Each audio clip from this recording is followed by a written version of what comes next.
வணக்கம் சுரேன். வணக்கம். ரைட்டு. அதாவது முதல்ல ஒரு general knowledge question. General knowledge கொஸ்டின்லாம் இல்லை, ஒரு விருப்பம்.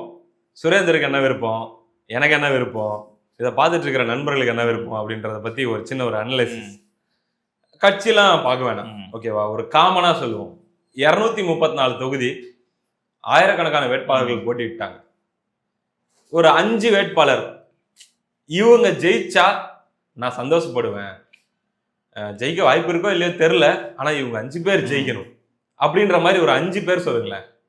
இந்த லிஸ்ட்டுக்கு போறதுக்கு முன்னாடி நீங்களும் கமெண்ட்ல சொல்லுங்க, ஓகேவா? உங்க ஃபேவரட் எந்த பார்ட்டியா இருந்தாலும் சரி, 5 பேர். இதுக்கு போறதுக்கு முன்னாடி டிஎம்கே சைடு ஒரு மயான அமைதி இருக்கு, நோட் பண்ணிக்கலாம். ஃபீல் பண்றீங்களா நீங்களும்? நல்லா ஃபீல் பண்றேன். சோஷியல் மீடியா எல்லா இடத்துலயும் அப்படியே சைலண்டா அப்படியே இருக்கானுங்க. ஒரே எதிரியா ஓட போறானுங்கன்னு சைலண்டா இருக்கானுங்களா, இல்லை என்ன சித்து விளையாட்டு போறானுங்கன்னு தெரியலையே. ஆக்சுவலி நேத்து காலையில வரைக்கும் ஒரு மாதிரி இருந்துச்சு ப்ரோ, ஒரு எனர்ஜி. அந்த மதியத்துல இருந்து பாத்தீங்கன்னா அந்த டோன் ரொம்ப டவுன் ஆயிருக்கு டிஎம்கே கேம்ப்ல. அது எனக்கு மட்டும் ஃபீல் ஆகுதா? எல்லாருமே நிறைய பேர் சொல்லி கேள்விப்பட்டேன், பேசுறவங்க நிறைய பேர் கோயம்புத்தூர், இந்த சைடு திருநெல்வேலி, எல்லா சைடும் கேட்டப்போ எல்லாம் அதான் சொல்றாங்க.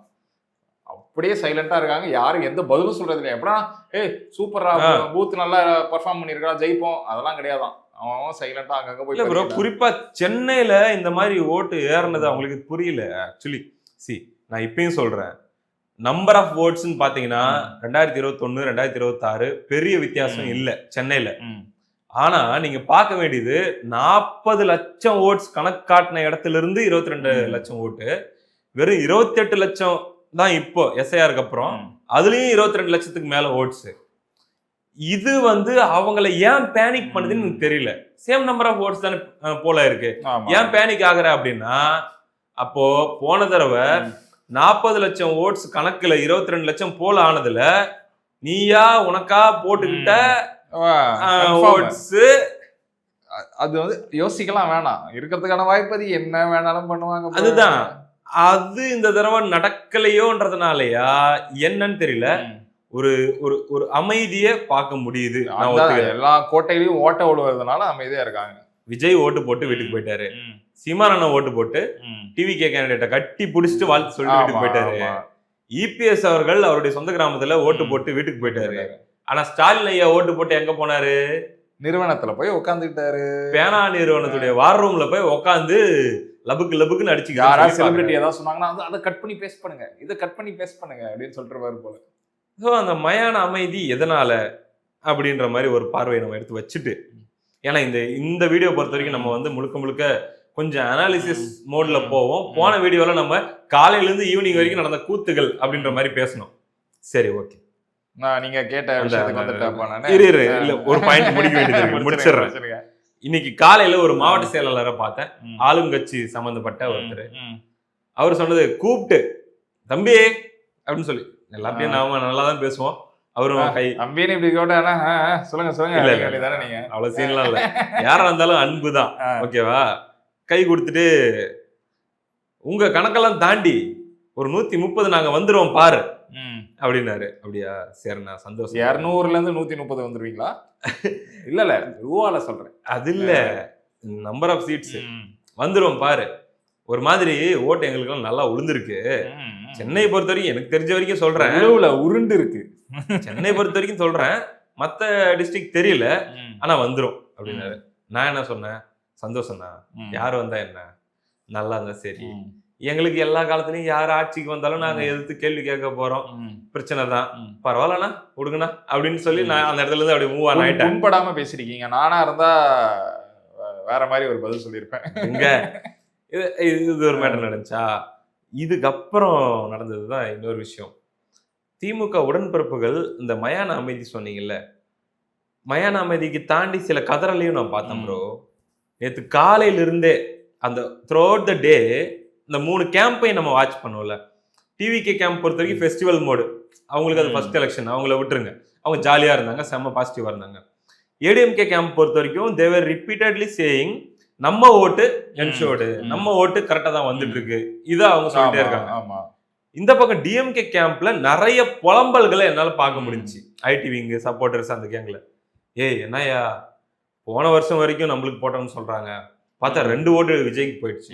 என்ன சொல்றாங்கன்னா அவங்க லாங்குவேஜ்ல சொல்றேன், போற போக்குல அணில் வந்து அள்ளி சாப்பிட்டு போயிட்டான், என்ன பண்றதுன்னு தெரியல, நம்ம தலைவர் கொடுத்த 2000 வாங்கிக்கிட்டு நல்லா ஜிகு ஜிகுன்னு சாரிலாம் வாங்கி கட்டிக்கிட்டு பொட்டு எல்லாம் வச்சுக்கிட்டு போயிட்டு அணிலுக்கு ஓட்டு போட்டு வந்துட்டாளுங்க. உங்க தலைவர் என்ன ஒரு வீட்டை ஒரு பத்திரத்தை வித்தா வாங்கி கொடுத்தாருன்னா உங்க தலைவர்கிட்ட என்ன உங்க தலைவர் என்ன அவன் வீட்டு சொத்தையா கொடுத்தான்? யூஸ் பண்ண லாங்குவேஜ் நான் இப்படியே சொல்றேன். லாங்குவேஜ் இன்னும் கூடுதலாவே சேர்த்து சொல்றேன். அனில் அதாவது விஜய் ஃபேன்ஸ் அல்லது டிவிகே ஓட்டர்ஸ், குறிப்பா விமன் ஓட்டர்ஸ், ஏன்னா இவங்க விமன் ஓட்டர்ஸ் தானே பெருசா நம்பினாங்க, அதுல வந்து டிசப்பாயிண்ட் ஆயிருக்காங்க போல இருக்கு. அவங்க வீடு, அவங்க பக்கத்து வீடு, எதிர் வீடு என்ன நடக்குதுன்னு அவங்களுக்கு தெரியும்ல. அதுல போஸ்ட் போடுறாங்க, நம்ம கொடுத்த காசை வாங்கி நல்லா ட்ரெஸ் பண்ணிட்டு மேக்கப் பண்ணிட்டு போயிட்டு அணிலுக்கு குத்திட்டு வந்துட்டாளுங்க குந்தாளிங்க குந்தானிங்க அப்படிங்கிற மாதிரிலாம் சில பேர்லாம் கூப்பிட்டு வச்சு மூஞ்சில குத்தாம அணிலுக்கு போய் குத்திட்டு வந்தாங்களேன்னு சந்தோஷப்படும். நான் சொல்றது அவங்க யூஸ் பண்ண லாங்குவேஜ் சொல்றேன். சில பதிவுகள் நான் பார்த்தேன். ஸோ ஃப்ரஸ்ட்ரேட்டட், நம்ம டார்கெட்டட் ஓட்டு எப்படி மக்களே அசிங்கமா பேசுறது. இப்போ இது கருணாநிதி பண்ணது தானே, மக்கள் வந்து கொடுக்கலன்னா மக்களை அசிங்கமா சோற்றால் அடித்த பிண்டங்கள். ஸோ இது ஒரு ட்ரெண்டை என்னால பார்க்க முடிஞ்சு. இன்னொரு பக்கம் பார்த்தீங்கன்னா அதே டிஎம்கே சர்க்கிள்ல அவங்க பேசிக்கிட்டதுல அந்த அந்த ஐடி விங் சர்க்கிள்ல என்ன பேசிக்கிறாங்க, குழி நோண்ட. ஆமா ஆமா, என்ன யாது நம்ம அண்டர் எஸ்டிமேட் பண்ணிட்டோமோ, நம்மளுக்கு ரொம்ப டேமேஜ் ஆகுதோ அப்படிங்கிற மாதிரியும் பேசிக்கிறது. இந்த மயான அமைதியை தாண்டி இந்த மாதிரியான சத்தங்களையும் சில இடங்கள்ல பார்க்க எல்லாமே வருது. இன்னொன்னு, முதல்ல இந்த 18 வயசுல ஓட்டு போடுறதுன்றத கட் பண்ணணும், தடை பண்ணணும். 25 வயசுல தான் ஓட்டு போடணும்ன்ற சிஸ்டத்தை கொண்டு வரணும். தற்குறிகள் என்ன ஏதுன்னு எதுவுமே தெரியாம போய் போய் போய் விஜய்க்கு ஓட்டு போடுறாங்க. உங்களுக்கு என்னடா யாரு எங்க போனா என்ன? இன்னொரு நான் என்ன சொல்றேன், இப்போ திமுக புதுசா என்னமா வந்திருக்கு, இவங்களுக்குலாம் கொள்கையே இல்லை. இவ்வளவு நாளா அந்த சின்ன சின்ன பசங்களுக்கு கொள்கை என்னன்னு சொல்லி ஓட்டு போட சொன்னீங்க. 2021ல 47% யங்ஸ்டர்ஸ் ஓட் டிஎம்கே அலைன்ஸ்க்கு தான் போச்சு. அன்னைக்கு தமிழ்நாடு வேற எங்கன்னா இருந்துச்சா? இல்ல. இப்போ என்ன சொல்றாங்க, கொள்கையே கிடையாது, நீங்க வந்து தற்கூறீங்க. எவனோ நேத்து வந்து ஏண்டா கொள்கை என்னன்னா அவனுக்கு எதுவும் சொல்லி கொடுத்தது இல்ல, நீ வந்து இப்ப திடீர்னு இன்னொரு ஒரு யங்ஸ்டர் ஓட்டு கேட்கறானோன்னு உனக்கு கொள்கை கிடையாது, உங்க தலைவர் ஒரு தற்குறி, நீ ஒரு தற்குறி அப்படின்னு. அது என்ன உனக்கு கிண்டல் கேலி? போன எலெக்ஷன்ல யங்ஸ்டர்ஸ் ஓட்ல ஹைலி அதாவது பெனிஃபிட் அடைஞ்சது டிஎம்கே. ஆமா, 47%. இந்த எலெக்ஷன்ல ஹைலி பெனிஃபிட் ஆனது யார் அப்படின்னா டிவிகே, சந்தேகமே இல்லை. அதாவது ஓட்டு போட்டு வந்து இன்ஸ்டாகிராம்ல ஸ்டோரி போட்டவங்க மட்டும் 1.1 மில்லியன் யங்ஸ்டர்ஸ். ஏடிஎம்கேக்காக ஸ்டோரி போட்டவங்க 46 or 48,000. டிஎம்கேக்காக போட்டவங்க 18,000. அப்போ டிவிகே விடுங்க, அது வேற எங்கேயோ நிக்குது யங்ஸ்டர் ஓட்ல. பட் இந்த 2 பெரிய பார்ட்டிஸை கம்பேர் பண்ணோம்னா யங்ஸ்டர் ஓட்ல டபுள் ஓட்டு ஏடிஎம்கே வாங்கி. ஸோ இங்க வந்து ஒரு பிகஸ்ட் ப்ளோ 2021 கூட கம்பேர் பண்ணும்போது ஒரு மாதிரி ஆக்கிடுச்சு. இல்ல, இது யங்ஸ்டர் ஓட்டு வந்து டிவிகேக்கு அதிகமா வந்தது காரணம் நம்ம முன்னாடியே பேசியிருக்கோம். விஜய் அவர்கள் வந்து யங்ஸ்டர்ஸ்லாம் வந்து வெரி லேசியா இருந்தாங்க, என்னடா ஓட்டு போடணுமான்னு. ஓட்டோட இம்பார்ட்டன்ஸ் என்னன்னு சொன்னது நான் அப்ரிஷியேட் பண்றேன். ஏன்னா எல்லாருக்கும் ஓட்டுனால இவ்வளவு பண்ண முடியுமான்னு சொன்னது. இன்னொன்னு, டிஎம்கேனா ஒரு கொடூரமான புற்றுநோய் அப்படின்னு போய் தாண்டி ப்ரோ, டிஎம்கேக்கே ஓட்டு போட்டே வந்தாலும் வெளியே சொல்லாத சொன்ன அசிங்கம் அப்படிங்கிற ஒரு அருவருப்பான உணர்வை விஜய் ஏற்படுத்தி விட்டுருக்காப்ல. அதெல்லாம் தான் இது வந்து இந்த எலெக்ஷன்ல வந்து நம்மளுக்கு தெரிஞ்சது. சோ ரிஃப்ளெக்ட் ஆனது இப்படிதான் இருக்கு. நான் டிஎம்கே ஓட்டு போட்டு வந்துட்டேன் அப்படின்னு சொல்லி சொன்னோம்னா நம்மள ட்ரோல் பண்ணிடுவாங்களோன்னு சொல்லி யங்ஸ்டர்ஸ் பயப்படுற அளவுக்கு சம்பவம் விஜய் பண்ண சம்பவம் அப்படின்னு பார்ப்பாங்க. 2021ல எப்படி அந்த பக்கம் போற மாதிரி இவரும் ஒரு காரணமா அமைஞ்சாரோ, இந்த வாட்டி அதுக்கு அப்படியே அது அந்த பாவத்துக்கான பலன பரிகாரத்தை அவரே பண்ணிட்டாரு. சோ இதெல்லாம் ஒரு பக்கம் இருக்குங்க. அந்த 5 எனக்கு யாரு ஒரு 5 எம்எல்ஏ 5 கேண்டிடேட் ஆக்சுவலா 1 இபிஎஸ் எடப்பாடி. நான் சொல்றது ப்ரோ, கன்ஃபார்மா ஜெயிச்சிருவாங்கன்றவங்களை விட்டுருங்க. இல்ல எனக்கு வந்து யாரு இவங்க வந்தா ஜெயிக்கிறாங்களோ தோக்குறாங்களோ, ஸ்டார்ஸ் தவிர ஃபார்முலா இருக்கு, ஜெயிக்கிறாங்களோ தோக்குறாங்களோ, நீங்க இபிஎஸ் விட்டுருங்க. அப்படி பார்த்தா விஜய் கூட நான் லிஸ்ட்ல வச்சிருக்கேங்க. ஏன்னா விஜய் ஜெயிச்சிருவாரு. எனக்கு அவங்க ஜெயிக்கணும்னு ஆசை. சரி, ஓகே, எல்லாரையுமே சேர்த்து சொல்லுங்களேன். யார் ஜெயிக்கணும்னு ஆசை? நீங்க சொன்ன மாதிரி 1 இதுக்கு முன்னாடி இருந்தவங்கள விட்டுருங்க. 1 நம்பர் 1 விஜய் எனக்கு ஜெயிக்கணும். விஜய் 2. ரெண்டாவது சுந்தர் சி ஜெயிக்கணும். பிடிஆர் இது சூப்பர். மதுரை சென்ட்ரல்ல. ஆமா. 3 மூணாவது டக்குன்னு கோயம்புத்தூர் சவுத்துல செந்தில் பாலாஜியை எதிர்த்து யார் இருக்குனாங்களோ அவங்க கண்டிப்பா ஜெயிக்கணும். என்னங்க நான் நினைச்சதெல்லாம் சரி ரைட். சரி நம்ம மிக்ஸ் பண்ணி சொல்லலாம். இன்னும் ரெண்டு நீங்க சொல்லுங்க. இல்ல 3 இன்னும் 2 சொல்லுங்க. 2 சொல்லுங்க. இன்னொன்னு பயங்கரமான இது பாமக விருதாச்சலத்துல டாக்டர் அவங்க ஜெயிக்கணும்னு நான் ரொம்ப எதிர்பார்க்கிறேன். அவங்க ஜெயிக்கணும். ஜெயிச்சா ஒரு டாக்டர் சேவை செஞ்சாங்க அவார்டு வாங்கினவங்களுக்கு மக்கள் வந்து நல்ல அங்கீகாரம் கொடுத்துருக்காங்கிற நிம்மதி. துரந்தர் தோக்கணும். ஓகே 5 இல்ல தோக்குற லிஸ்ட் அப்புறம் வர 5வது ஜெயிக்கணும்னு ஆசைப்படுற லிஸ்ட் இல்ல. பார்ட்டில மேட்டர்ல எந்த பார்ட்டியா இருந்தாலும் சரி. திமுக யாரும் இல்லையா? ஐயா நீங்க வேற திமுக யாரும் இல்லையா? திமுக எல்லாம் ஒருத்த கூட வரக்கூடாதுன்னு இருக்கிற ஆள். ஒருத்தர் பேர் சொல்லுங்க. 5வது யோசிச்சு சொல்லுங்க. டி நகரா இருக்கலாம், ராயபுரமா இருக்கலாம். டி நகரா சொல்றேன் தொகுதி. உங்க தொகுதி. இன்னொன்னு நான் என்ன யார் எதிர்பார்க்கறேன்னா டி நகர்ல சத்யான்னு உங்க தொகுதிக்காக சத்யா அவர்கள் ஜெயிக்கணும்னு ஏடிஎம்கே பாக்குறேன். நீங்க உங்க 5 சொல்லுங்க. சரி என்னுடைய 5 கேண்டிடேட்ஸ் நான் சொல்றேன். சீமான் அண்ணன். ஓகே அவரு வெல்ல வாய்ப்பு இருக்கா இல்லைன்னு தெரியாது.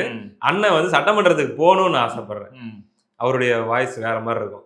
இல்ல எனக்கு அந்த ஆசை இருந்தது. ஆனா அதுக்கப்புறம் அந்த ஆசை இல்ல இருந்தாலும் நான் சொல்றேன். ஓகே அண்ணன் வந்தா நல்லா ஆசையில நான் தலையிடக்கூடாது. சீமான் அண்ணன். 2வது சொல்றேன் பொற்கொடி ஆம்ஸ்ட்ராங். ஓ வாவ் மறந்தே போயிட்டேன் ப்ரோ. கண்டிப்பா செம. அவங்க ஜெயிச்சே ஆகணும். 2 as you said Sundar C.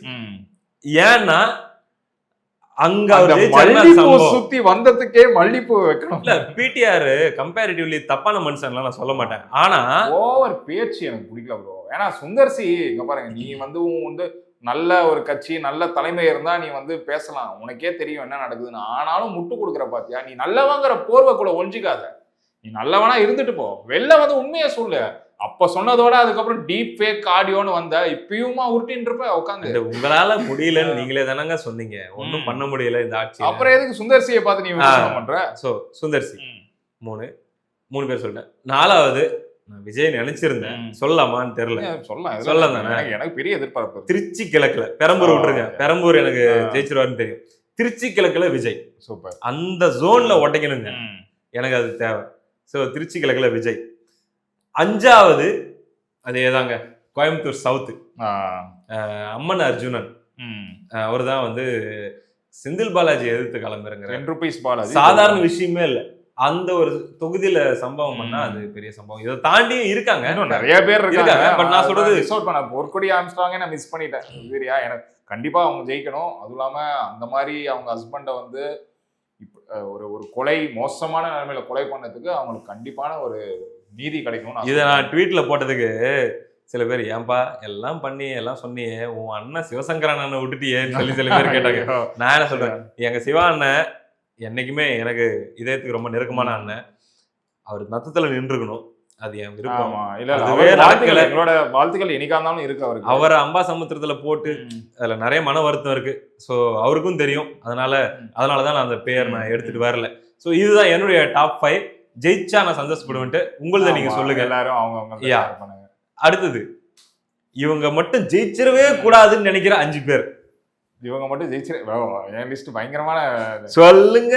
5மே திமுக தான், பரவாயில்லையா? ஃபைன் சொல்லுங்க. ஃபர்ஸ்ட் உதயநிதி ஜெயிச்சிருவாருங்க. ஜெயிக்கூடாது. ஏன்னா ஏன் சேப்பாக்கு அந்த தொகுதி என்ன மாதிரி தொகுதின்னு தெரியும், சரியா? ஆனாலும் சொல்றேன், சேப்பாக்கு மக்கள் வந்து வேற ஒரு காரணத்துக்காகவோ இல்லை அங்க இருக்கிற சிறுபான்மையர் ஓட்டுக்காகவோ அங்க வந்து கோலத்தனமா நிக்கிறது நம்பர் 1. எனக்கு உதயநிதி ஜெயிக்கவே கூடாது.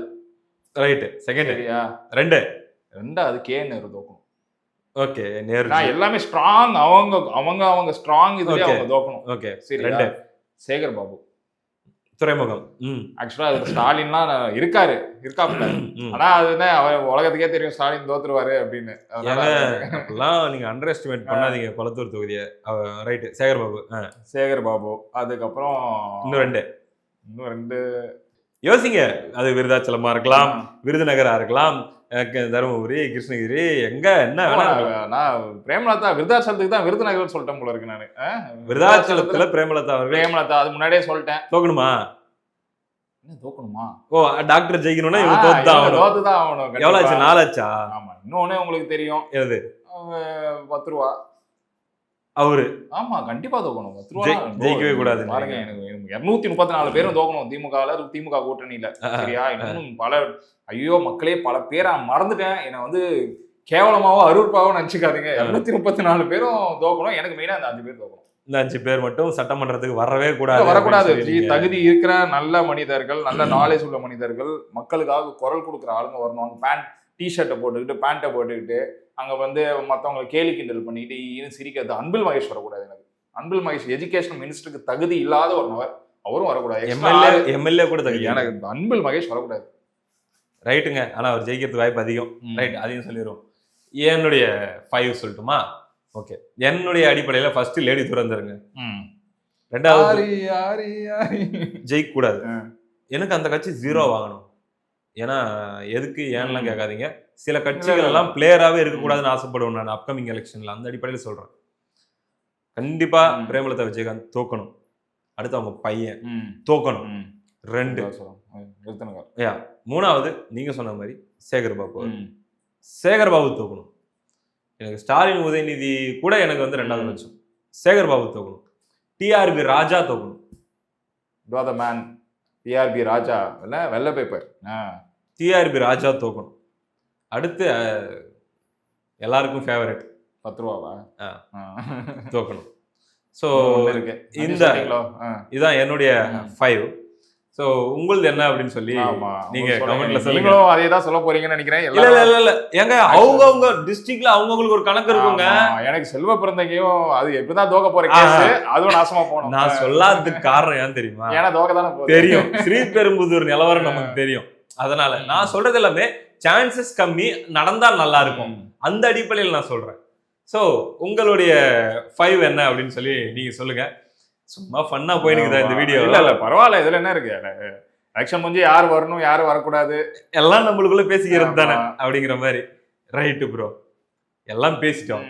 இப்போ ஒரு பயங்கர இன்னொரு யார் ஜெயிச்சா நல்லா இருக்கும்னு இன்னொரு ஆளு டிவிகேல இருக்கு. இந்த மரிய வில்சன் அப்படின்னு சொல்லிட்டு ஒருத்தர் இருக்காப்ல. மரிய வில்சன் உங்களுக்கு பிடிக்குமா? இல்ல எனக்கு என்னமோ ஒரு நல்ல கேப்பபிள், பட் அவர் மேல ஒரு மிக்ஸ்டு இமேஜ் தான் இருக்கு. எனக்கு என்னமோ ஒரு நாலேஜபிள் யங்ஸ்டரா பாக்குறேன். அவர் நல்லவரா கெட்டவரான்னு எனக்கு தெரியல. ஆனா பேசுறது ஆக்டிவிட்டிஸ்லாம் பார்க்கும்போது ஏதோ ஒரு டேலண்ட் இருக்கோ அப்படின்னு ஒரு டவுட் இருக்கு எனக்கு.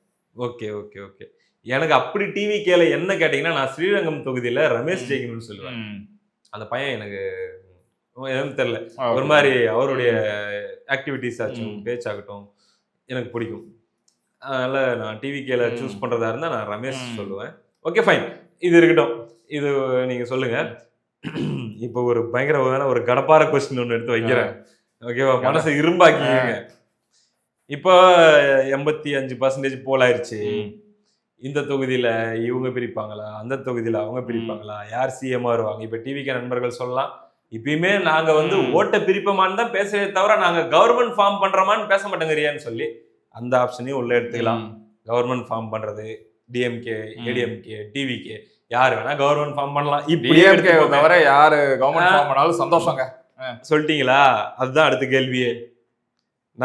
நம்ம நேரம், இந்த வீடியோவை பார்த்துட்டு இருக்கிறவங்களுடைய நேரம், நம்முடைய திமுக நண்பர்கள் சொல்ற மாதிரி தட்டு மாதிரி திக்கு திசை மாதிரி ஏறி பிடிச்சி ஸ்டாலின் தொடரட்டும் அப்படின்னு சொல்லி ஒண்ணு நடந்துருது, வந்துடுறாங்கன்னு வச்சுக்குவோம்.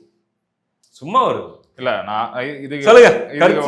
2 ஆன்சரு. நம்பர் 1 என்ன சொல்றேன், மக்கள் வந்து அதை பண்ண மாட்டாங்க. அதுவும் இல்லாம இங்க நடக்கிற முடிஞ்சு அவங்க வர மாட்டாங்க. நம்பர் 1 வர வாய்ப்பு இல்லை. இன்கேஸ் வந்தா பாத்துக்கலாம், வா திருப்பி 5 வருஷம் இதே மாதிரி நீயா நானான்னு பாத்துட்டு போக வேண்டியதான். கேங்ஸ்டர் ஆயிருவேன்னு சொன்னீங்க. ஆமா, கேங்ஸ்டர் ஆயிட்டு நான் ஒரு துரந்தரா மாறிடுவேன். புரியுதா? நெஜம் துரந்தரா மாறி திமுக நவரா உள்ள போயிட்டு இவரை நம்பாதீங்க மக்களே. இவர் என்ன தெரியும் சொன்னாரு, ஆன் கேமரா ஷூட் பண்றதுக்கு முன்னாடி நான் உட்காந்து பேசிட்டு இருக்கும்போது, ப்ரோ இந்த கேள்வி நான் கேட்டா நீங்க என்ன பதில் சொல்லுவீங்கன்னு கேட்டதுக்கு, நான் வந்து கேங்ஸ்டர் ஆயிருவேன், கேங்ஸ்டர் ஆயிட்டு கொஞ்சம் லைட்டா பொறுக்கி ஆயிருவேன், அப்பதான் திமுக என்ன ஒண்ணும் பண்ணாது அப்படின்னு சொன்னாரு. இல்ல ஆக்சுவலா நான் என்ன சொன்னேன்னா, மக்களை கிண்டல் பண்ற மாதிரி சொன்னேன். இப்படிலாம் இருந்தாதான் மக்களுக்கு பிடிக்குது, அதனால நானும் பொறுக்கி ஆயிடலாம் அப்படின்னு சொன்னேன். திமுக ஜெயிக்குதுன்னு அதுதானே அர்த்தம் சொல்ல வரீங்க. பொறுக்கி மொள மாதிரியே தானே ஜெயிக்க வச்சிருக்கீங்க. அப்போ உங்களுக்கு மக்களுக்கு என்ன பொறுக்கியா இருக்குது, ரவுடியா இருக்குது, இடுப்பு கிள்றவன் தான் பிடிச்சிருக்குன்னா நம்மளும் பொறுக்கி ரவுடி ஆக வேண்டியதுதான். சுகன் வந்து அப்படின்னு பண்ணிட்டு சுத்த வேண்டியதுதான் அதுக்கப்புறம். பட் சரி, அந்த சினாரியோவையும் இமேஜின் பண்ணிப்போம். ஏன்னா நான் இந்த இடத்துல ஒன்னே ஒன்று சொல்றேன், அது எல்லா கட்சி நண்பர்களுக்கும் சொல்றேன். நாம் தமிழர் நண்பர்கள், அதிமுக நண்பர்கள், தாவேக நண்பர்கள் மற்றும் திமுக நண்பர்கள் இந்த வீடியோவை பார்த்துட்டு இருக்கிறீங்கன்னா, என்ன இந்த தேர்தலில் நீங்க என்ன மாதிரியான மனநிலையில அடுத்த 8 நாளைக்கு இருக்கணும் அப்படின்ட்டு உங்க மேல இருக்கிற அன்புல நான் சொல்றேன். ஏன் அப்படின்னா, நீங்க எந்த கட்சியா வேணா இருக்கலாம், பட் நம்ம சேனலை ஃபாலோ பண்றீங்க அப்படின் போது நீங்க என் ஃப்ரெண்ட்ஸ். அதுக்காக நான் சொல்றேன். எல்லா கட்சியும் நான் கூட்டணி கட்சிகளையும் சேர்த்து தான் சொல்றேன். ஸோ நீங்க ஒருவேளை ஒரு தாவேக நண்பரா இருக்கீங்க அப்படின்னா, உங்ககிட்ட நான் சொல்றது என்னன்னா, keep your expectations balanced. Government form பண்ணுவோன்ற அளவுக்கு ஆசைப்படுங்க. ஆனா இது நடக்க போகுதுன்னு சொல்லி மைண்ட் செட் பண்ணிக்காதீங்க. வாய்ப்பு கம்மி தான். நான் இன்னொன்னு என்ன சொல்ல வரேன்னா, செலிப்ரேட் ஆஃப்டர் விக்டரி. யாரா இருந்தாலும் பட் ஸ்டில் நான் நம்ம நண்பர்களுக்காக சொல்றேன் ப்ரோ. நீங்க டிவிக்கு நண்பரா இருக்கீங்கன்னா 20% ஓட்டு, டபுள் டிஜிட் சீட்டு, இது வந்துருச்சுன்னா நான் கிங்குடா. பெரிய விஷயம் ப்ரோ. ஹிஸ்டரி. இந்த லெவல்ல இருந்து உங்க எக்ஸ்பெக்டேஷனை செட் பண்ணிக்கோங்க. இதுக்கு மேல எவ்வளவு வந்தாலும் லாபம். இதுதான் சந்தோஷம் தான். நிறைய பேர் சொல்லுவீங்க நடிக்காதடா, இல்ல நிஜமாலே எங்களுக்கு சந்தோஷம். சீரியஸ்லி சொல்றேன். எவ்வளோ திமுக எதிர்த்து ஒரு அரசியல் பண்ணி ரொம்ப பேர் அது பண்ண திமுக சொம்பு தூக்குறவங்க தான் அதிகமா இருக்காங்க. சரியா? திமுக எதிர்த்து நிஜமாலே ஒரு அரசியல் பண்ணி திமுகங்கிற பேரே அருவருப்புன்னு ரீச் பண்ண வச்ச விஜய்க்கு வந்து கண்டிப்பா நிறைய கட்சி ப்ரோ. 233 தொகுதியில ஒரு தொகுதி மட்டும் தான் இல்ல, ஒத்த கட்சி போட்டி போட்டு 22-23% வாங்கிட்டாங்கன்னா ப்ரோ வேற மாதிரி. நெக்ஸ்ட் அதான் மக்கள் வரவேற்பு கிடைச்சிருச்சு. அவங்க 2031ல சிஎம்ஆ கூட ஆகட்டும். டிவிக்கு நண்பர்கள் சொல்றாங்க நாங்க 35 வாங்குவோம் 40 வாங்குவோம். வாங்கினா ஹாப்பி தாங்க. ஏங்க நம்மளாம் ஃப்ரெண்ட்ஸ் தானே, அப்படி ஒரு மாதிரி ஃப்ரெண்ட் ஆயிட மாட்டோமா? கவர்மெண்ட் ஃபார்ம் பண்ணாலும் மேட்டர் அது இல்ல. கள நிலவரம் அடிப்படையில எல்லா தொகுதியிலுமே ஓட்டு வெறும் கேண்டிடேட்டுக்காகவோ அல்லது தலைவருக்காகவோ போல் ஆகிறது இல்ல, ஜாதி எவ்வளோ ஃபேக்டர்ஸ் இருக்கு. அதனாலதான் நான் சொல்றேன், உங்க எக்ஸ்பெக்டேஷனை சில டிவிகே தொகுதியில யாரு நிக்கிறா பேர் கூட நிறைய பேர் தெரியாது. எக்ஸ்பெக்டேஷனை வந்து இந்த லெவல்ல வைங்க. எங்களுக்கு 20% ஓட்டும் டபுள் டிஜிட் சீட்டும் வந்தா எங்க எலெக்ஷன் பிளாக் பஸ்டர். இந்த லெவல்ல உங்க எக்ஸ்பெக்டேஷன் வைங்க. அதுக்கு மேல எவ்வளவு வந்தாலும் கொண்டாடுங்க. ஒண்ணு ஏடிஎம்கே நண்பர்களுக்கு நான் சொல்லணும்னு ஆசைப்படுற ஒரு விஷயம், 50-50 மைண்ட்ல வைங்க. ஆட்சி அமைக்கலாம் அல்லது கடைசி நேரத்துல வேற ஒரு ட்விஸ்ட் வரலாம். அதனால we are ready for everything. என்ன நடந்தாலும் எடப்பாடி அவரோட நிப்போம் அப்படிங்கிற ஒரு மைண்ட் செட்டை நீங்க வைங்க. ஒரு சின்ன பாசிட்டிவிட்டி ஏடிஎம்கே அலையன்ஸ்க்கும் தட்டுறோம் தூக்குறோம். நடுவுல கேப்பில் விட்டை போட்டு விட்டார் சுரேன்.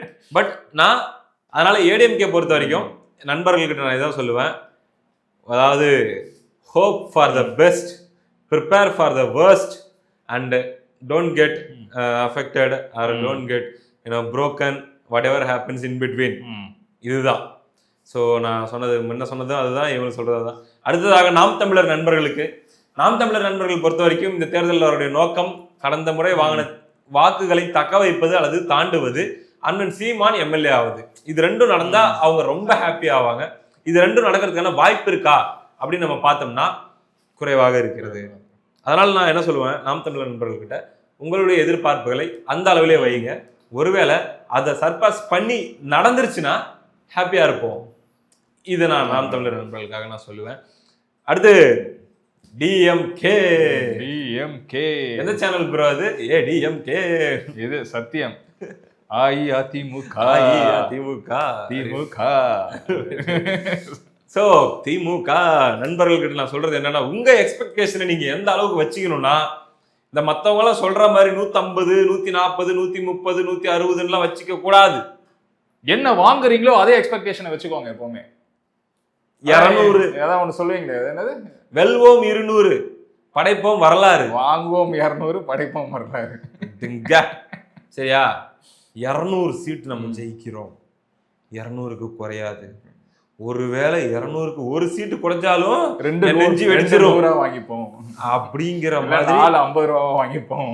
எக்ஸ்பெக்டேஷனை தூக்கி அங்க வைங்க. 200 சொல்லிட்டே இருக்கிறீங்க 8 நாளைக்கு. ஓகேவா? ரிப்பீட்டடா. ஆமா, இது வந்து 5 வருஷமா 200 தான் சொல்லிட்டு இருக்காங்க. கம்முன்னு இருங்க நீங்க. நான் எலெக்ஷன் ரிசல்ட்டை பத்தி பேசிட்டு இருக்கிறேன். 200 உடன்பிறப்புகள் அது மட்டுமே மைண்ட்ல வச்சுக்கோங்க. குறைய கூடாது, குறைஞ்சா நாங்கெல்லாம் மனசு தாங்க மாட்டோம்னே வச்சுக்கோங்க. ஓகேவா? இதான் விஷயம். ஸோ எக்ஸ்பெக்டேஷன் லெவலில் நம்ம முடிக்கிறோமா இல்லை வேற ஏதாச்சும் இருக்கா இதில் நம்ம பேசுறதுக்கு? விஜய் ஃபேக்டர் யாரை டேமேஜ் பண்ணிக்கிறது அப்படின்னு கேட்டோம்னா ப்ரோ, எக்ஸிட் போல்ஸ் நம்ம நண்பர்கள் சர்க்கிள்ல இருக்கு, நமக்கு வேண்டப்பட்டவங்க சர்க்கிள்ல அப்படியே போயிட்டு இருக்குது. வந்துடும் டே பை டே அப்படியே வந்துடும். இந்த இடத்துல இன்னொன்று சொல்லணும். போன வீடியோவில் நான் எக்ஸிட் போல்ஸ்ன்ற வேர்டை யூஸ் பண்ணியிருந்தேன். ஒரு தம்பி கேட்டிருந்தாப்புல, மேபி ஃபர்ஸ்ட் டைம் ஓட்டரா கூட இருக்கலாம். எக்ஸிட் போல்ஸ்னா என்னன்னா அப்படின்னு சொல்லி கேட்டிருந்தாரு. எக்ஸிட் போல்ஸ்னா ஒன்றும் இல்லையா, ஓட்டு போட்டதுக்கு அப்புறம் ஒரு கருத்து கணிப்பு மாதிரி ஒன்று பண்ணுவாங்க. யாருக்கு ஓட்டு போட போறீங்கன்னு கேட்டு ஒரு கருத்து கணிப்பு பண்ணுவாங்கல்ல, ஒப்பீனியன் போல்ஸ்ன்னு சொல்லி. அந்த மாதிரி ஓட்டு போட்டதுக்கு அப்புறம் யாருக்கு எவ்வளவு ஓட்டு விழுந்திருக்கு, ஸோ அந்த அடிப்படையில் யார் கொஞ்சம் வெற்றி பெற வாய்ப்பு இருக்குன்னு சொல்லி ரிசல்ட் வர்றதுக்கு முன்னாடி ஒரு கணிப்பு ஒன்று வரும். அதுவும் ஒரு கணிப்பு தான். அது பேர் தான் எக்ஸிட் போல்ஸ். ஸோ அந்த எக்ஸிட் போல்ஸை எடுக்கிற வேலைகளும் எடுத்த ரிப்போர்ட்டுகளும் இப்பொழுது கூடிய விரைவில் தயாராகும் நிலையில் இருக்கிறது. 29ஆம் தேதி வரைக்கும் வெளியே சொல்வதற்கு அனுமதி கிடையாது. அதுக்கப்புறம் தான் சொல்லக்கூடாது சட்டப்படி. அதனால அப்படியே ஃபாலோ பண்ணிட்டு வாங்க. ஸ்கூப்லாம் 29ன்னு வந்துச்சுன்னா கூட ஒரு 5 நாள் தான் வெயிட் பண்ணிட்டு ஃபைனல் ரிசல்ட்டே பார்த்துட்டு நீங்க அந்த ஹைப்பை உடைக்கிறீங்க. இன்னையில இருந்தே நீங்க ஃபாலோ பண்ணிட்டு வாங்க. நமக்கு வர அப்டேட்டுகளை உங்களுக்கு மட்டும் புரியுற லாங்குவேஜ்ல நான் கன்வே பண்ணிடுறேன். உங்க ஃப்ரெண்ட்ஸ் உங்க சுத்தி இருக்கிறவங்க கிட்ட கேளுங்க யாருக்கு ஓட்டு போட்டீங்க என்னன்னு, நீங்க ஒரு கன்க்ளூஷன் வந்துடலாம். யா அவ்வளவுதான். ஸோ நெக்ஸ்ட் வீடியோல சந்திப்போம். நன்றி.